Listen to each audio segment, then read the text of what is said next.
شروع کرتا ہوں اللہ کے نام سے جو بڑا مہربان نہایت رحم کرنے والا ہے۔ جب حضرت غازی عباس علمدار علیہ السلام پانی لینے کے لیے دریا فرات کی طرف روانہ ہوئے تو آپ آگے بڑھتے ہی چلے گئے۔ دشمن اگرچہ آپ کو گھیرے ہوئے تھے لیکن آپ کی پیش قدمی نہ رکی۔ آپ پشتوں کے پشتے لگاتے ہوئے کافی دور نکل گئے اور آگے بڑھ کر یہ رجز پڑا: ہم نسل ہاشمی کے وہ جلیل القدر لوگ ہیں جو چمکدار اور تیز تلواروں سے تمہارے خون بہانے کے لیے پیدا کیے گئے ہیں۔ اے کمینوں اور ذلیلوں اور بکریاں چرانے والوں کی اولادو، اللہ تعالیٰ تمہیں غارت کرے۔ اے جد نامدار، کاش آپ ہم پر نازل ہونے والے مصائب کو ملاحظہ فرماتے۔ اے بہترین گروہ جو مقام غازریہ ہیں، اپنی جان عزیز پر کھیل گئے۔ تلواروں کے سایہ میں موت کا آنا بڑی کرامت ہے، خصوصاً ایسی صورت میں جبکہ جنت میں جانے کا یقین کامل ہو۔ اے مرنے والو، دنیا اور لذت دنیا پر حسرت نہ کرنا، کیونکہ گناہوں کا بخشا جانا یہ بڑی بات ہے اور ہمارے جد شفیع محشر ہوں گے۔ ان اشعار کے پڑھنے میں لشکر مخالف آپ پر ٹوٹ پڑا۔ آپ نے شجاعت الویہ کے جوہر دکھائے، بڑے بڑے بہادر فنا کے گھاٹ اتار دیے۔ معاذ ابن صدیف تغلبی نے جو بہادری کا یہ رنگ دیکھا تو جھنجھلا کر کہنے لگا کہ تمہیں کیا ہو گیا ہے اور تم لوگ کیا کر رہے ہو؟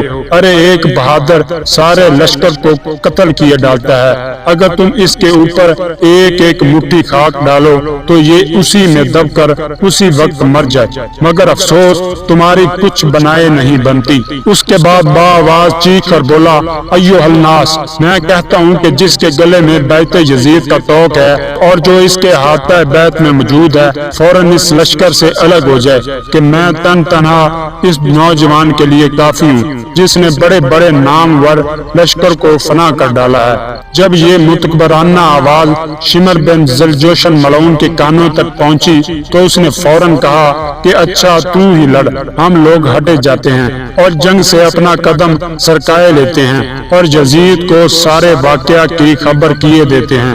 اس کے بعد شمر نے اپنے لشکریوں کو حکم دیا کہ وہ لوگ فوراً الگ ہو جائیں۔ یہ حکم پاتے ہی سارے لشکر والے پہلو تہی کر کے بیٹھ گئے اور دور سے تماشا دیکھنے لگے۔ معاذ ابن صدیف فعل مست کی طرح جھومتا ہوا حضرت عباس علیہ السلام کی طرف تنہا چلا۔ اس کے بدن نجس پر آہنی ذرہ اور سر پر فولادی خود تھا اور ایک اسب اشکر پر سوار تھا اور اس کے ہاتھ میں ایک نہایت لمبا نیزہ تھا۔ حضرت عباس علیہ السلام نے جب یہ ملاحظہ فرمایا کہ مارد تنہا آ رہا ہے، آپ فوراً اس کی طرف بڑھے اور اس سے بالکل متصل ہو گئے۔ وہ غرور کا مارا فوراً چلا کر بولا کہ اے نوجوان، خیریت اسی میں ہے کہ تم اپنے ہاتھ سے تلوار پھینک دے اور فن سپاہ گری کے رموز کو ظاہر کر۔ وہ لوگ جو پہلے لڑنے آئے تھے وہ سب نہایت ہی سست اور تیرے اوپر رحم کرنے والے تھے، لیکن میں ایسا شخص ہوں کہ خداوند عالم نے میری اصل خلقت سے نرمی اور خدا ترسی کو نکال ڈالا ہے اور اس کے عوض میں شقاوت اور عداوت میرے اندر کوٹ کوٹ کر بھری ہے۔ اے نوجوان، یاد رکھ کہ میں وہ ہوں کہ جس پر حملہ آور ہوا اس کو ذلیل کر چھوڑا، جس پر تلوار اٹھائی اس کو فنا کر ڈالا۔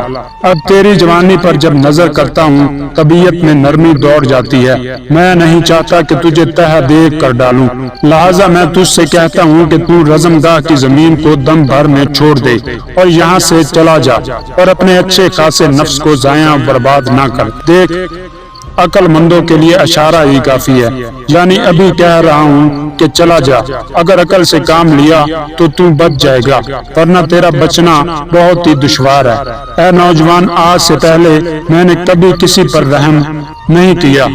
اس کے بعد معاذ ابن صدیف ملعون نے حضرت عباس علیہ السلام کے لیے نصیحتاً یہ اشعار پڑھے: اے عباس ابن علی، میں تم کو کاٹنے والی تلوار کی ضرب سے ڈرا کر نصیحت کرتا ہوں، اگر تم میری نصیحت کو قبول کرو گے تو اچھے رہو گے۔ ابتدائے زمانہ سے آج تک تمہارے علاوہ کسی جوان پر میرا قلب نرم نہیں ہوا۔ دیکھو میرے اس قول کو کان دھر کے سنو۔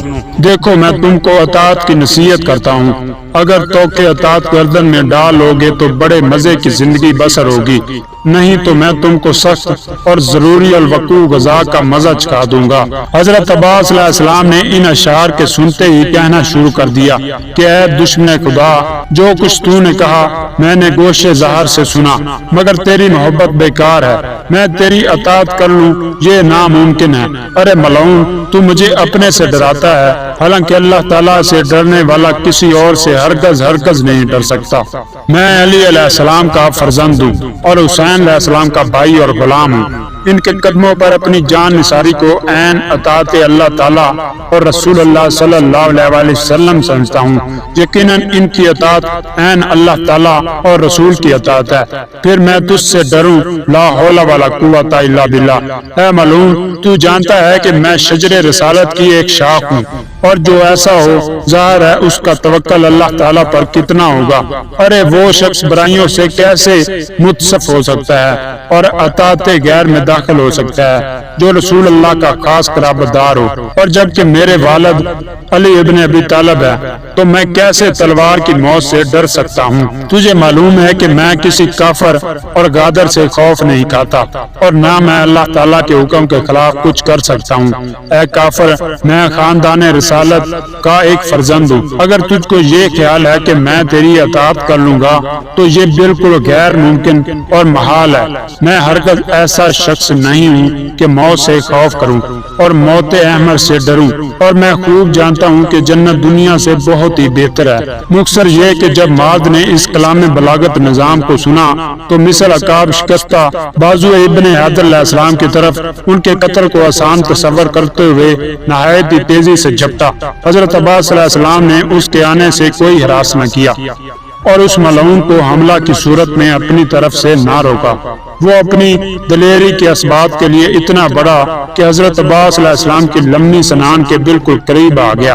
فن سیپا گری کے ماہر حضرت عباس علیہ السلام نے فوراً اپنے زوردار ہاتھ کو بڑھا کر نیزہ کی انی کو تھام کر اس زور سے جھٹکا دیا کہ قریب تھا کہ مارد منہ کے بل گر پڑتا۔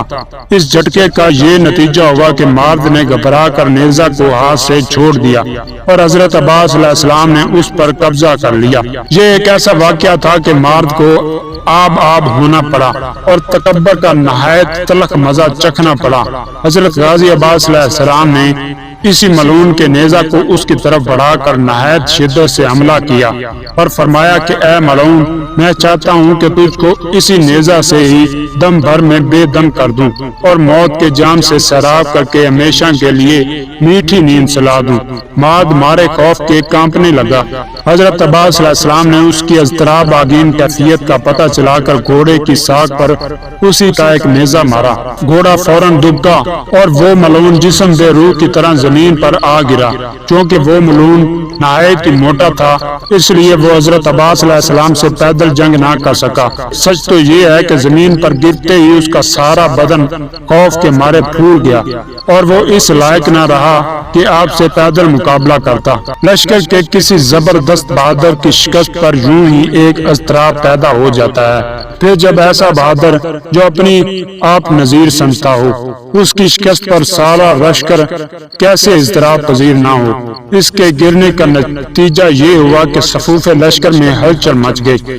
شمر ملعون نے بے تابانہ لشکر مارد کو پکارا کہ ارے غضب ہو گیا، مارد خود زمین پر گر پڑا ہے، تم لوگ فوراً اس کی کمک میں پہنچو اور ایک دوسرا گھوڑا فوراً اس کی خدمت میں حاضر کرو۔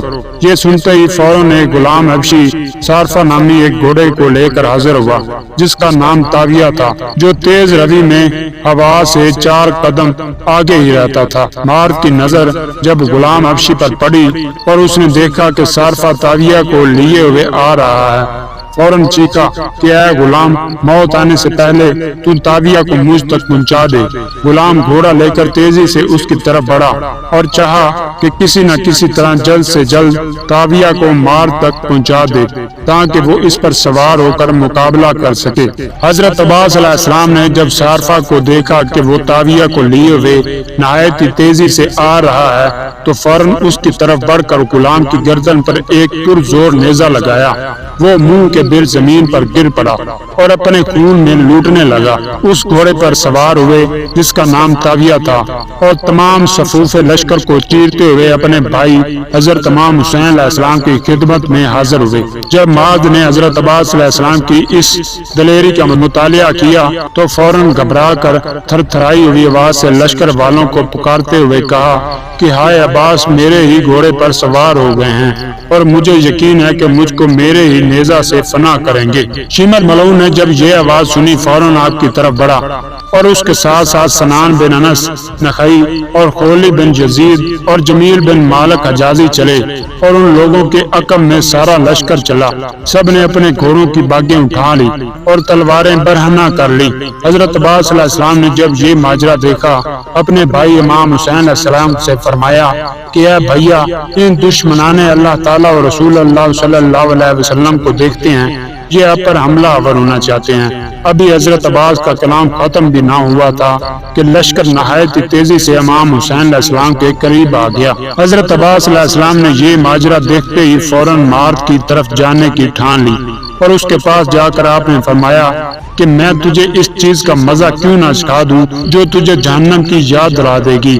یہ کہہ کر آپ نے اس کے ہاتھوں پر ایک زبردست وار کیا، اس کے دونوں ہاتھ بالکل بیکار ہو گئے۔ آپ نے اس کے دوسرے نیزے پر بھی قبضہ کر لیا۔ جب مارد نے اپنے قتل ہونے کا یقین کر لیا تو فوراً حضرت عباس علیہ السلام کی خدمت میں عرض کرنے لگا کہ اے عباس علیہ السلام، اللہ تعالیٰ کے لیے مجھ کو چھوڑ دو، میں آج سے آپ کا غلام ہوں۔ حضرت عباس علیہ السلام نے فرمایا کہ میں تجھ جیسے غلام کو لے کر کیا کروں گا۔ اس کے بعد آپ نے ایک نیزہ اس کی کان پر ایسا لگایا کہ وہ آر پار ہو گیا۔ پھر آپ نے اور لشکر والوں پر شیرانہ حملہ کر کے تاویہ کو کعوہ دیتے ہوئے 250 سواروں کو فنا کے گھاٹ اتار دیا، اور اس سے پہلے 520 دشمنوں کو قتل کر چکے تھے۔ لہذا سارا لشکر خوف سے درم برم ہو گیا اور سب جی چھوڑ کر بھاگ نکلے۔ کیا کہنے حضرت غازی عباس علمدار علیہ السلام کے۔